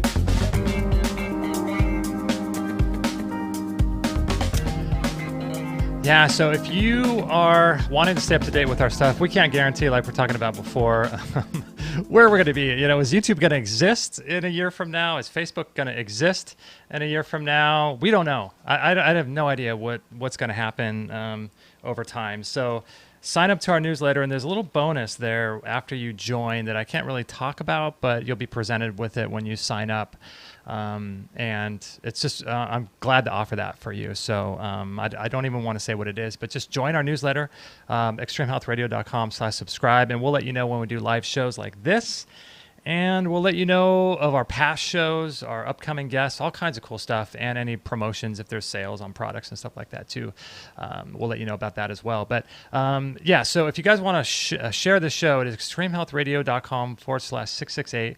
And what I'll do is I'll put links to the Square One, the cancer program. I don't think I have those in the description of YouTube and Facebook, but I'll put those, the Square One course too. And there's also some cool things he's got, like a free therapies guide, as well as 20 questions for your oncologist guide. So I'll share links to that as well at extremehealthradio.com/668. And so one of the things I wanted to talk about a little bit from his show with us was this idea of doing the work. And what he said I thought was super powerful was chemo is easy. And I can see how that would be taken so wrong, and people would be so upset about that, right? Chemo is easy. But I see what he's saying, and I see this a lot with certain people, is that it's easy to sort of take a drug and sort of outsource your health and your life to those that are perceived authority figures. And we do this a lot. We're conditioned in our culture, I think, to acquiesce to authority for the sake of certainty. You know, we bow down to these authority figures on the media and in hospitals and doctors, and we think they somehow know more about our body than we do. When in actuality, what should have been happening is we should have been taking complete responsibility for our health all along the way. Had we been doing that, we most likely never would have been diagnosed to begin with. But you see a lot of people that outsource their health, and they then outsource their treatment to the cancer doctor, who tells them what they want to hear. And So doing the work. So what he was talking about with forgiveness, I'm really glad he brought that up, because that's such a key aspect in our life. And I think sometimes when we think about forgiveness, we think about people that have really like done some nasty things to us. And I realize that goes on, but if you're like me, I don't really have anyone in my life that does really nasty things to me. There might be things that people kind of do things that are kind of annoying, or kind of like, they kind of upset me for a little while. And so I think it's a really great opportunity to think about that in terms of people that don't really, like maybe they just mildly agitate you, or they just say things quite often, or people that you feel at odds against, forgiving them. I mean, that's huge, right? Because like Chris said, it's so much easier to take a pill, to do a surgery, to take some radiation or chemo, because like he said, you're not required to do the work. And in my opinion, this life for all of us is, we're here to do the work. And we're here at this time, and this is such a unique time in human history right now, during this whole COVID nonsense, for a specific reason. And it's really important. This is such a critical time for us to do the work. And what I like to do is like look at things preemptively. Like, let's say, for example, you know how they have these sort of thought experiments or thought exercises, like, okay, imagine yourself 20 years in the future. Let's say you're 20 years old. You imagine yourself as a 40-year-old, or maybe 30 years old, or 30 years in the future. You're 50 years old. Look back and have a conversation with that 50-year-old as a 20-year-old. And what would that 50-year-old say to you? Would they say you should have started investing? You should have forgiven this person? You should have gone this direction with your life? You should have done this? You should have done that? And think about what you would tell yourself as a 50-year-old to a 20-year-old, and then correct those mistakes now. It's like what Jim Rohn says, like, two boats take off from the same location, but if one boat has a 1 degree difference in their destination, one boat, let's say you leave from LA, one boat ends up in China and the other boat ends up in Australia. Over time, that 1 degree makes a big difference, right? So looking at things, how we can change, and doing the work now in order to prevent things from happening. And so let's say we come into this life, with certain lessons that we have to learn, right? And you might think, oh, what are those lessons? What could they be? Well, whatever gets you angry is a perfect opportunity to look at that as a lesson. And that's one of them. So like he was saying, forgiveness. And so looking at your life and preemptively learning the lesson that something like a chemotherapy or a cancer diagnosis would teach you. So what would that, if you were diagnosed, what would that teach you? So looking at that preemptively and saying, okay, let's fix that now so that I don't get that 1 degree off and I don't end up in a place where I get that diagnosis, right? So I think it's a wonderful opportunity for us to do some personal growth work, and to do some spiritual growth work, and to reconnect with what's really going on. And I think this is one of the beauties of this whole COVID thing, is it's allowing us to really get introspective and deep about why we're here. What are we doing? What's the whole point of our life? Like, why are we here? Why aren't we here, 30 years ago? There's a reason why you're here. There's a reason why I'm here. And so those pain points are the opportunity for growth. And so rather than waiting to be beat over the head with a diagnosis of any kind, it doesn't have to be cancer, it could be, Alzheimer's, dementia, could be diabetes, any number of things we could be diagnosed with. Why don't we figure out what the lesson of that would be, and be on that path of constantly asking God, like, what am I here for? How can I be of service? How can I grow? What do you have to teach me? If we constantly stay close to that, whether through its meditation or through prayer or anything like that, getting deeper within ourselves, I think we can preemptively prevent those things from happening, because really what those things are about, again, is personal growth. Like, I remember there was a guy, Greg Kokel, and I listened to one of his talks, and at this time he was talking about predestination in the Bible and stuff like that. And does God have a plan for your life? And at that time, I was always taught that God has a specific and unique plan for all of our lives, right? He wants you to do a certain thing and be with a certain person, blah, blah, blah. And it really flew in the face of that argument. And this sort of applies to whether or not you're a Christian or not, or whatever. But this idea was that he was talking about was God doesn't care about your life in terms of what you think a plan is. Like in the New Testament, the Apostle Paul, he constantly said, hey, I'm going to go visit this church. I'm going to go travel here. I'm going with this person there to that church, and I'm going to be there for a while. And he constantly just did his thing, right? He didn't ask God for every little thing, give me guidance or whatever. He just did what he wanted to do. And so Greg Koukl was saying that God doesn't care what kind of wife or husband you marry. God doesn't care what job you take. God doesn't care about that stuff. What God cares about is the kind of person you are, what kind of husband you are, what kind of worker you are, more than the actual job itself. And so I thought that was really interesting because it really does come down to like a personal growth thing, right? Like it really comes down to, okay, let's all grow as a society. Let's grow in our personal relationship with God. Let's grow with our connection to each other. Let's really focus on the work that it takes. And like he was saying, chemotherapy is easy. It doesn't require any work. And one of the things that I was thinking about when Chris was talking was this idea of this COVID stuff going around right now. If you look at the statistics, I'm doing a whole COVID section in our website, Extreme Health Academy. I'm working on it right now and bringing in really powerful information that's going to equip all of you guys that are members with the most powerful information that you can have on COVID. It's going to be awesome. But what we're looking at in terms of death rates, in terms of infection rates and cases and these types of things, that 20% of the population is susceptible and turning up positive, showing an antibody that could be associated with over 20 other toxic compounds that cause those antibodies to grow. Those antibodies aren't specific to COVID, right?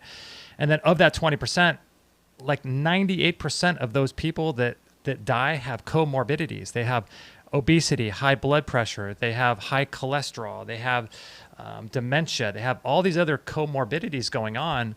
And so they don't indicate death, right? At least a causative factor. And if you look at the work of the interview we had with Dr. Andrew Kaufman, and he did a really great interview or video called The Rooster and the River of Rats. And we're putting that into our academy, and we're going to highlight that. But what he's saying is that according to Koch's postulates, you got to go from step 1 to step 5 and prove beyond a shadow of a doubt that they've been able to isolate that virus, and that virus is causative of the death, and they haven't done that yet. But all that to say, the death rate of those people that are susceptible is a 0.26%. I mean, it's relatively negligible comparative to the actual flu that's going around. But cancer is a 50%. Like, what are we doing focusing on the coronavirus while we have a diagnosis rate of cancer of 50%? In the late 1800s, before we electrified the planet and the invention of electricity in 1879, the colon cancer was like 1 in 39 of all the cancers. Colon cancer was 1 in 39. Now colon cancer is like the number 1 cancer. What have we done in 120 years that has caused this explosion to rise of colon cancer? It's our genes haven't changed in 120 years, right? So like Chris said, it's environment, it's lifestyle, it's dietary choices. And by environment, I mean 5G, blue light, toxins in our home, and stress in our environment. You know, one of our former guests, Morley Robbins, was saying that the average person today deals with more stress than someone 100 years ago did in their entire life. Now, there's kind of no way to really know that to be true, you know, exactly in a scientific study, but it's probably true. And that stress, like he was saying, unforgiveness, holds on to these energetic frequencies that cause tumors to grow. And so this is why doing the work is so important. And it's so interesting when you get into this natural health field, you start realizing really quickly that it's not just about like, oh, the food pyramid and the food groups. And it's not about any of that stuff. It's about personal growth. It's about becoming a better person. So you have the energy to live your dream, to be able to help others and be of service on this planet. That's what it's all about. Like for me, you know, all of this diet nutrition is rather boring. I really don't care much about it. I kind of just do this stuff as my daily protocols. You know, I'll share with you something I've been doing recently that's pretty fun. But I just kind of do it because it's what you do to maintain your body, right? Like it's what you do. I have a magnetic mattress pad I sleep on. I've got this PEMF device, a red light therapy device, and all these things, a biomat that I have, and I do sauna therapy. And, you know, I kind of just do these things because it's part of what you do to stay healthy, right? Because we need that level of energy to be able to be of service. And something that he was mentioning there at the end, which I thought was really interesting, was this idea that you have a more healthy immune system if you go through COVID.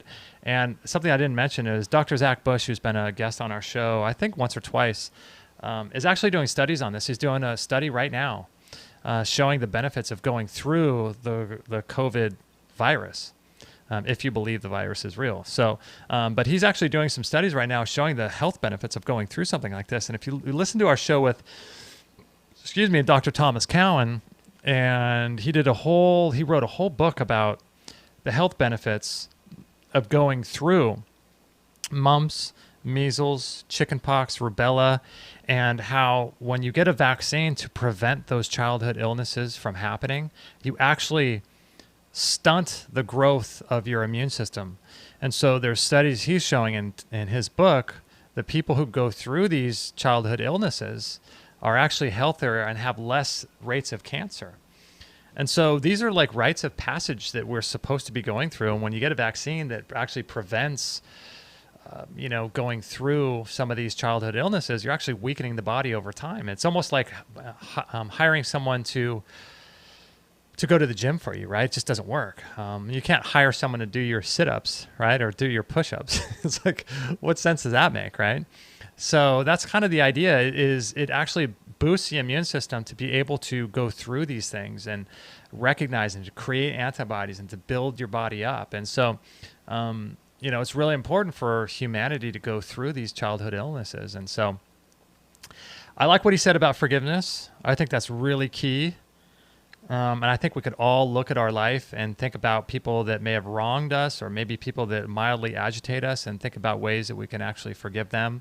It's like that Hawaiian ho'opono ono thing, where it says, I think it's something like, I love you, please forgive me, thank you, or something to that effect. It's like a series of 3 or 4 phrases like that, where you really mean it to people.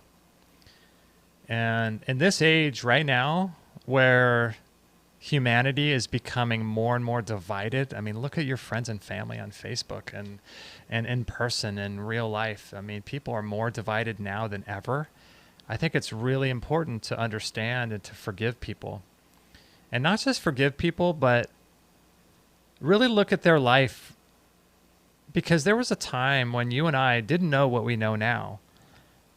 Like, when you realize that oregano oil has a direct impact on viral replication, and high-dose IV vitamin C therapy can kill viruses, even though I don't recommend it as a last-ditch effort because of the work of Morley Robbins and how that kills the ceruloplasmin protein from being able to harness and utilize copper to regulate iron in the body. But still, or ultraviolet blood irradiation therapy, 100% work in killing viruses. And so when you start understanding and you start knowing that there's things out there, silver, ozone, these types of things can kill viruses. And so when you have the knowledge that we have, it's really easy for us to become even more divided, I think, and look down upon people. But imagine if you were the average person out there watching the news and watching what they're presenting to you and programming your mind.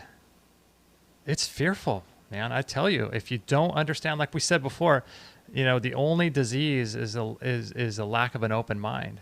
That's the only disease. And that verse, my people perish for lack of knowledge. So when you understand what we understand in the natural health field, you have no fear over these things because you know what you can do. You can go to acam.org and look up someone in your area that does ultraviolet therapy, and you can find someone, you can get on high dose IV vitamin C, if just as a, something as a therapeutic in your back pocket in case things ever go bad with your kid or anything. And so, like, when you understand these things, it removes all the fear. So the problem is that people don't know this information, and that's sort of where we come in. And there's lots of other podcasts out there, and I recommend listening to people like Chris or like this podcast. Or we are at such a critical time in humanity, my friends, that it's more important now than ever to come up with a strategy. And this is one of the things I was telling our Academy members this morning. Every Friday morning, we have a Extreme Health Academy live call where we get to hang out and share what's going on in our lives and answer questions and support each other's work and stay inspired. Because I don't know about you guys, but the majority of what I see out there are people that have been blue-pilled, and they're just in the matrix, and they have no idea what's going on, and they're wearing masks, and they're afraid of everything. And this is why we have the Extreme Health Academy, so we can support each other. But what I was saying was, we have to come up with a strategy of sharing information, and we are in such a critical time. Information is being censored like you wouldn't believe. Every time I go to try to share something, it comes up, we can't share it. I'm hearing my friends in this space getting their channels deleted, their platforms taken down. It's really obvious that there's an agenda to going around, that they don't want you to become healthy. They don't want you questioning the narrative. They want you to be obedient. And so I've always thought this, right? I've always known this. I saw the writing on the wall when it comes to censorship back in 2015, when this started happening to us in small ways. And it's just been getting worse and worse. And now I'm saying it, and it's happening more and more to other people who are questioning the narrative. And when we start doing that, we start feeling alienated. We start feeling isolated. We start feeling like we're the only ones that think a certain way. And this is why it's really important, more now than ever before, to not retreat. And this is what I was telling our Academy members. Like, it's so important, because look at what they're doing on the media. The other day I saw Anthony Fauci was on Steph Curry's, he's a professional basketball player, on his Instagram doing an interview. He was on Matthew McConaughey's Instagram doing an interview. So what they're doing is basically, what do they call it? Influencer marketing or whatever, where they just go to people who have massive audiences like these celebrities and get on their Instagram channel to further the indoctrination. And I thought, you know what? We can do the same thing, but we can't retreat. So here's the thing, like let's say, for example, for the Extreme Health Academy or Extreme Health Radio Facebook pages, certain times I'll go to share stuff and it just doesn't let me share it, right? It says that I can't share it. Or they could take those pages down, right? But what we can do, all of us, is come up with a strategy where we can share these things on our personal Facebook accounts, because they can't delete all the Facebook users. If everyone starts sharing stuff, that's way more powerful. It's like a guerrilla movement, boots on the ground. Let's all start sharing information that's going to wake people up. And so we have to have a strategy for this. And if you come on too strong or too hard with people, it's going to get annoying, and they're going to block you, and Facebook might censor you or whatever. So what I say is, let's all have a strategy. Let's start using Facebook more and these outlets more while we have them, and use the platform for good. So let's start sharing maybe 5 or 6 inspirational quotes, funny videos, something totally innocuous, right? And then on that 6th or 7th time, maybe you post once a day, and every single day you post something cool, something funny, something entertaining. Maybe if you're into basketball, you share a basketball video, whatever, something that's completely innocuous. And then on that 7th post something that actually puts a chink in the armor of someone's conventional paradigm. So what I would recommend is not posting something that, like, for the average person out there, if I post something like about ultraviolet blood radiation therapy, like a study that it kills viruses or something, I wouldn't start there, because they would say, well, I'd rather just take a vaccine, because a vaccine, I trust a vaccine. I don't know who this, what this is all about with the UBI. I don't know what that is, right? So what we have to do is start off by putting cracks in the armor of what people think is true. And that is, wait a second, why did Anthony Fauci say on multiple occasions that you don't have to wear a mask? Why does it say so on the CDC website? Why does the head of the WHO say that you shouldn't be wearing masks? It's not healthy for you. That's interesting. Or why has CNN been caught lying, or Fox News been caught lying on multiple occasions? Interesting, right? And then it starts making people not trust the conventional narrative. And then you can kind of lead them along. Think of it like a journey. Okay, so now that we're starting to allow you to look at information that causes you to doubt the mainstream narrative, let's start looking at alternatives. And then people might start thinking, wait a second, the news is lying to me? Wow, doctors are lying to me? Wait a second, on Fox News or CNN, I saw it said this last night, and here's a study showing completely the opposite. Like, why wouldn't they tell the truth? And that's sort of what it happened for me when I first got involved in natural healing, is like, wait a second, if you can reverse diseases naturally, why are there chemotherapy? Why are there radiation treatments? What's going on here? Then you look a little further and why are they suppressing? Why is there this monumental effort to shut down and quiet and to suppress people talking about other therapies? Is it because it competes with their business model? Then you realize, like, wow, there's a business involved in this, and wow, it's more important to make money than it is to save lives. Wow. And then you start realizing, wait a second, all of the sponsors for major media networks are pharmaceutical companies. So they have an interest in what commercials and what information gets put out there. Now you can start connecting the dots, right? Right now, people don't even know how to connect the dots because they don't even see that there's dots that need to be connected. They just think that the government and the media is there to help them. And so we need to start putting a crack in that armor. And then we can start sharing alternative solutions that are backed up by science. And so if every one of us did this, they're not going to, if they shut down everyone's personal Facebook accounts, there would be no Facebook. There'd be no Mark Zuckerberg to control all this information, right? So they can't do that. So I think we need to really get into this idea of sharing information that's going to wake people up, and doing it in a way that allows people to, you have to earn the right to be able to talk to your friends, I think, right? The way you get people to listen to you is not just come at them hardcore and full bore right all out of the gate. Get them, it's sort of like, when you go out with someone, you want to get to know them, you want to get to like them. And the more you get to know and like someone, the more you'll accept their views about something, right? Because you're starting to love them, you're starting to like them, and you start looking. So that's what we need to do on our Facebook is be that person people love and people like and think is funny and think is encouraging. And then all of a sudden you hit them with a truth bomb every so often. And then they'll be like, oh, wow, I really like that Justin guy. I like that Vicky person. She's cool. What's this all about, right? So that's the idea, right? So you have to have a strategic approach, because I can guarantee you this: the mainstream media, which I think is complicit in this whole thing and is part of this whole problem, they have an agenda with what they're doing, and they have a strategy of what they're doing. So why can't we do the same thing? So that's my sort of PSA after the show. So anyway, I hope you guys enjoyed the show. We've been going for a couple hours.